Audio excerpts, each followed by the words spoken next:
आज इंडिया में रेलवे सिर्फ नए ट्रैक्स और ट्रेन्स तक ही लिमिटेड नहीं है। इसके पीछे advance electrical systems, power electronics और इंडिजीनियस प्रोपल्शन टेक्नोलॉजी का भी बहुत बड़ा रोल है। मेक इन इंडिया और रेलवे इलेक्ट्रिफिकेशन के पुश के साथ ऐसे स्पेशलाइज्ड रेलवे इक्विपमेंट की डिमांड भी तेजी से बढ़ रही है। लेकिन क्या आपने कभी सोचा है कि इन क्रिटिकल प्रोपल्शन सिस्टम्स और रेलवे इलेक्ट्रिकल इक्विपमेंट को डिजाइन और मैन्युफैक्चर कौन करता है? इसी स्पेस में एमवी इलेक्ट्रो सिस्टम्स लिमिटेड ने अपनी एक स्ट्रॉन्ग पोजीशन बनाई है और अब कंपनी अपना आईपीओ लेकर आ रही है। कंपनी रेलवे रोलिंग स्टॉक के लिए IGBT insulated gate bipolar transistor based 3-phase drive propulsion systems, switch gear panels और केबल प्रोटेक्शन सॉल्यूशंस डेवलप और मैन्युफैक्चर करती है। Hello investors and welcome back to IPO review by Groww. आज हम MV electro systems limited के RHP को detail में analyse करेंगे और समझेंगे कंपनी का बिजनेस, फाइनेंशियल परफॉर्मेंस, स्ट्रेंथ्स और रिस्क, ताकि आप इवैल्यूएट कर सकें कि ये आईपीओ आपके पोर्टफोलियो के लिए कितना सूटेबल हो सकता है।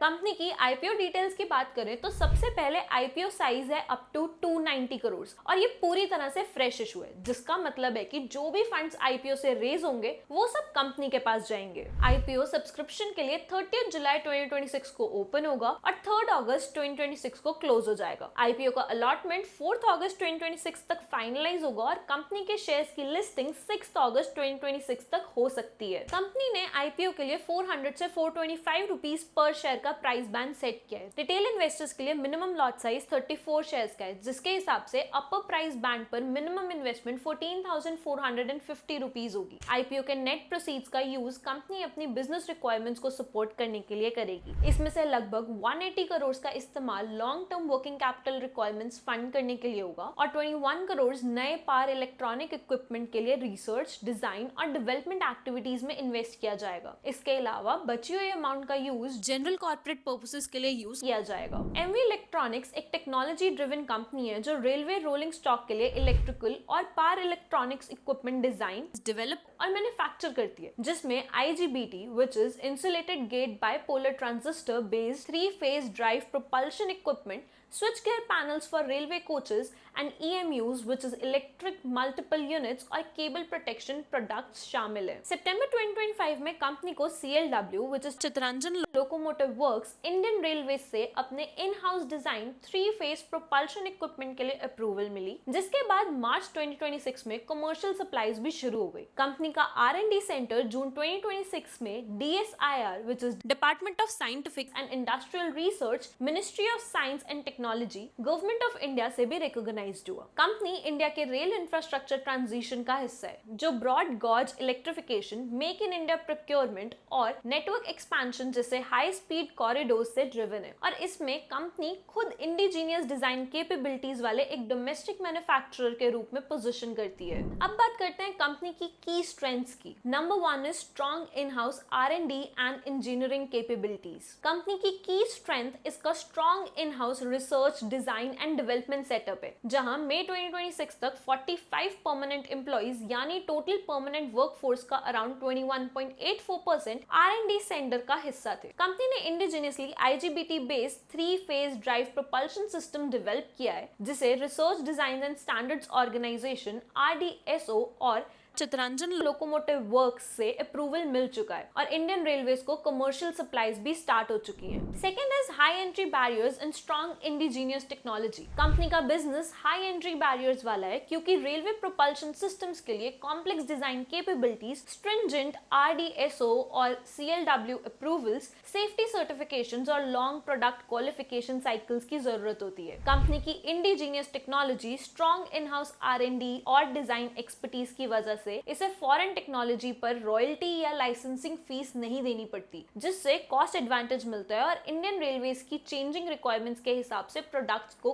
क्विकली कस्टमाइज करने की कैपेबिलिटी भी डेवलप होती है। कंपनी का फोकस अब EMUs, लॉन्ग डिस्टेंस ट्रेन्स और मेट्रो प्रोजेक्ट्स के लिए नए प्रोपल्शन सॉल्यूशंस डेवलप करके अपनी रेल मोबिलिटी प्रेजेंस को और एक्सपैंड करने पर है। Number 3 is long standing and deep relationship with Indian railways. Company का इंडियन रेलवेज के साथ 2009 2009 से लॉन्ग स्टैंडिंग रिलेशनशिप है और इसी स्ट्रॉन्ग रिलेशनशिप की वजह से आज भी इसका मेजर बिजनेस इंडियन रेलवे से ही आता है। फाइनेंशियल ईयर 26 में इंडियन रेलवे से 37.92 crore which is 76.16%, financial year 25 में 45.70 करोड़ विच इज 72.96% और फाइनेंशियल ईयर 24 में 33.87 crore which is 67.80% revenue generate हुआ, जो कंपनी की strong execution capability, RDSO compliance और लॉन्ग टर्म कस्टमर ट्रस्ट को हाईलाइट करता है। इसके साथ ही प्रोपल्शन सिस्टम्स जैसे कॉम्प्लेक्स रेलवे प्रोडक्ट्स में डोमेन एक्सपर्टीज और रिपीट ऑर्डर्स कंपनी को इस सेगमेंट में एक स्ट्रॉन्ग कंपेटिटिव पोजीशन देते हैं। स्ट्रेंथ्स के बाद अब हम कंपनी के कुछ इंपॉर्टेंट रिस्क समझते हैं। Number 1 is high dependence on Indian railways and limited customer base. Company का बिजनेस लिमिटेड कस्टमर्स पर काफी डिपेंडेंट है, जिसमें इंडियन रेलवेज इसका सबसे बड़ा कस्टमर है। फाइनेंशियल ईयर 26, फाइनेंशियल ईयर 25 और फाइनेंशियल ईयर 24 में कंपनी का 76.72%, 72.96% और 67.80% रेवेन्यू इंडियन रेलवेज से आया।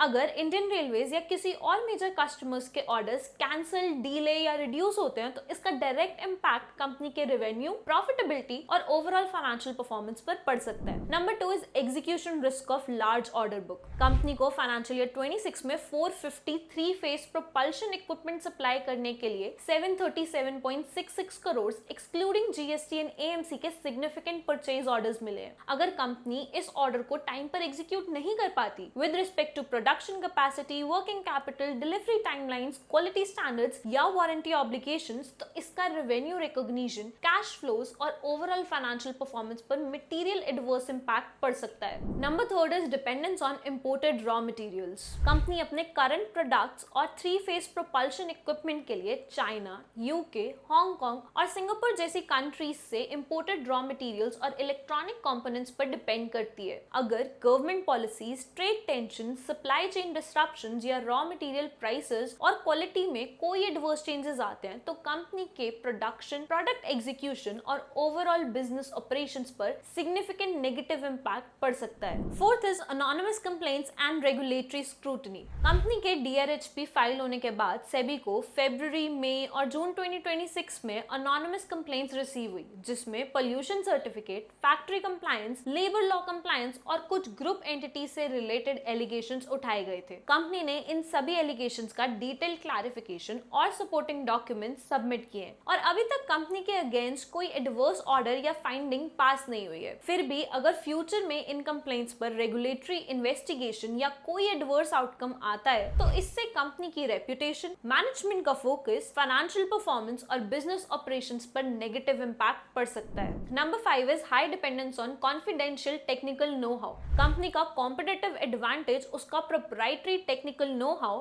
ट्रेड सीक्रेट्स और in house manufacturing and assembling processes पर काफी हद तक डिपेंड करता है। अगर किसी cyber incident, internal control failure या कॉन्फिडेंशियल इंफॉर्मेशन के लीक होने की वजह से ये टेक्निकल नो हाउ कॉम्प्रोमाइज होता है या कंपेटिटर्स इसे यूज करके कंपनी का मार्केट शेयर, प्राइसिंग पावर और कॉम्पिटिटिव पोजीशन को इंपैक्ट कर सकते हैं। साथ ही कंपनी का ये technical know how intellectual property right से फुल्ली प्रोटेक्टेड नहीं है, जिसकी वजह से फ्यूचर में लीगल डिस्प्यूट्स या आईपी रिलेटेड लिटिगेशन का भी रिस्क बना रहता है। अब हम कंपनी के फाइनेंशियल्स पर नजर डालेंगे और देखेंगे कि पिछले कुछ सालों में कंपनी ने कैसे परफॉर्म किया है। फाइनेंशियल ईयर 24 से फाइनेंशियल ईयर 25 में कंपनी का रेवेन्यू फ्रॉम ऑपरेशंस 25.38% से बढ़कर 49.96 करोड़ से 62.64 करोड़ हो गया। इस ग्रोथ का सबसे बड़ा रीजन इंडियन रेलवेज को गुड्स की हायर सेल्स रही, जहां नए ऑर्डर्स और टेंडर एग्जीक्यूशन ने रेवेन्यू को सपोर्ट किया। लेकिन फाइनेंशियल ईयर 25 से फाइनेंशियल ईयर 26 में पिक्चर रिवर्स हो गई और रेवेन्यू 21.09% गिरकर 62.64 करोड़ से 49.43 करोड़ पर आ गया। इस डिक्लाइन की सबसे बड़ी वजह इंडियन रेलवेज को गुड्स की लोअर सेल्स रही, क्योंकि बिजनेस टेंडर बेस्ड है और ऑर्डर्स का मिलना बिडिंग और टेक्निकल क्वालिफिकेशन पर डिपेंड करता है। हालांकि फाइनेंशियल ईयर 26 में कंपनी ने 3 फेस प्रोपल्शन इक्विपमेंट से पहली बार 4.7 करोड़ का रेवेन्यू जनरेट किया, लेकिन ये ओवरऑल डिक्लाइन को ऑफसेट करने के लिए काफी नहीं था। फाइनेंशियल ईयर 24 से फाइनेंशियल ईयर 25 में कंपनी का ऑपरेटिंग एबिटा 5.8 करोड़ से बढ़कर 6.92 करोड़ हो गया, लेकिन ऑपरेटिंग एबिटा मार्जिन 11.60% से हल्का सा गिरकर 11.04% रहा, जो मार्जिन पर कॉस्ट प्रेशर को इंडिकेट करता है। वहीं फाइनेंशियल ईयर 25 से फाइनेंशियल ईयर 26 में ऑपरेटिंग एबिटा 10.3 करोड़ के लॉस में चला गया और ऑपरेटिंग ऑपरेटिंग EBITDA मार्जिन भी 11.04% से गिरकर नेगेटिव 20.85% पर आ गया,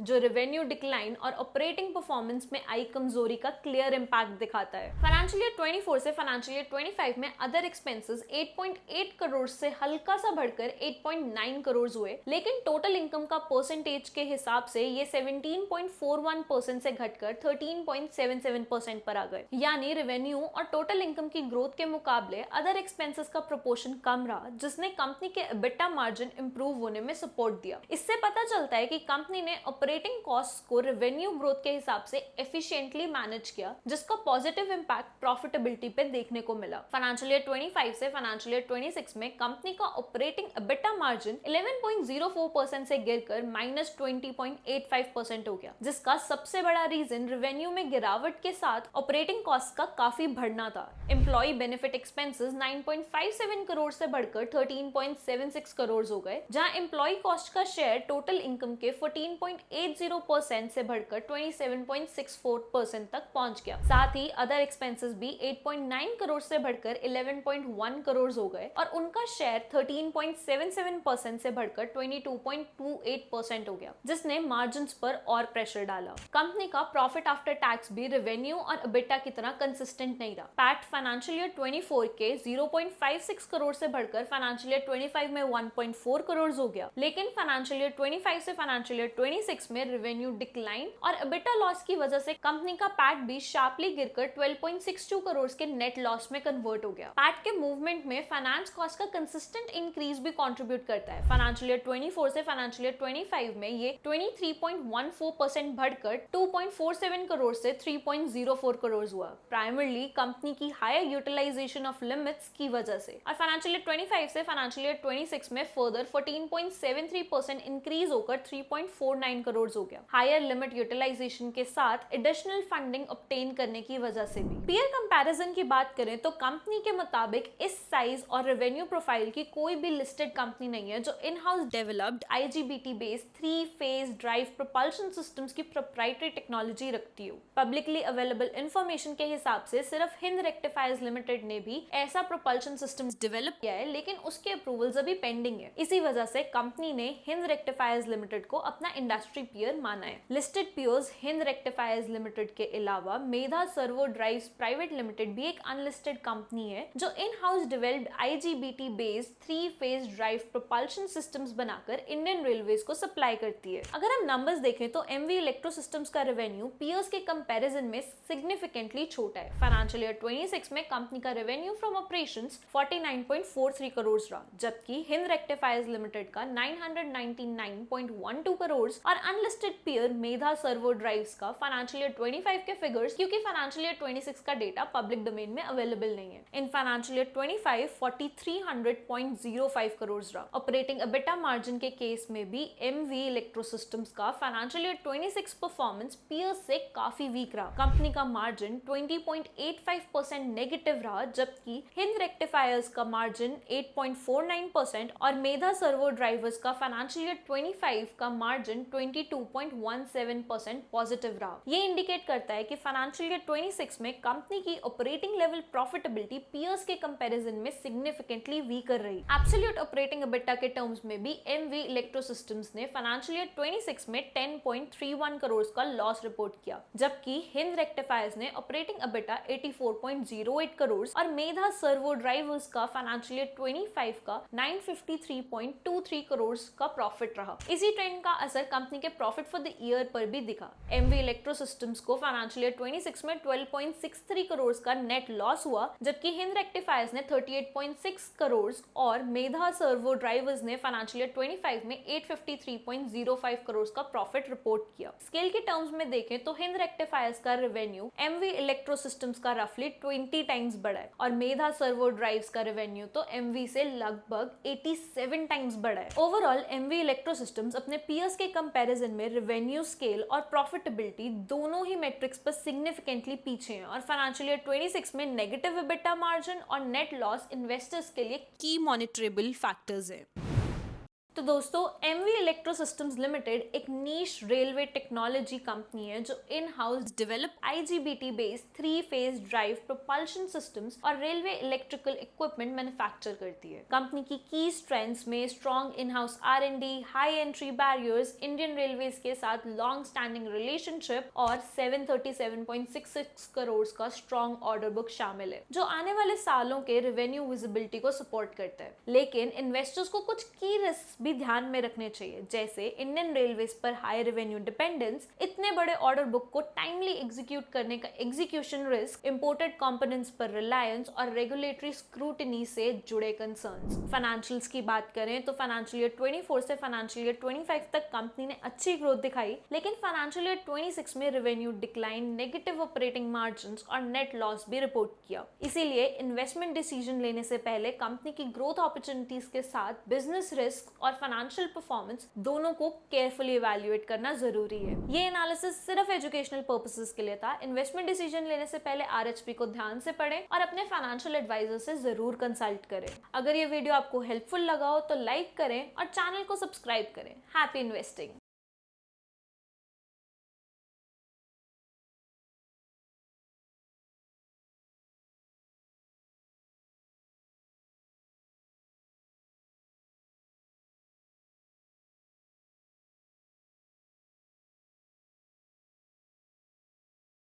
Investment in securities market are subject to market risks. Read all the related documents carefully before investing. Please read the risk disclosure documents carefully before investing in equity shares, derivatives, mutual fund, and or other instruments traded on the stock exchanges.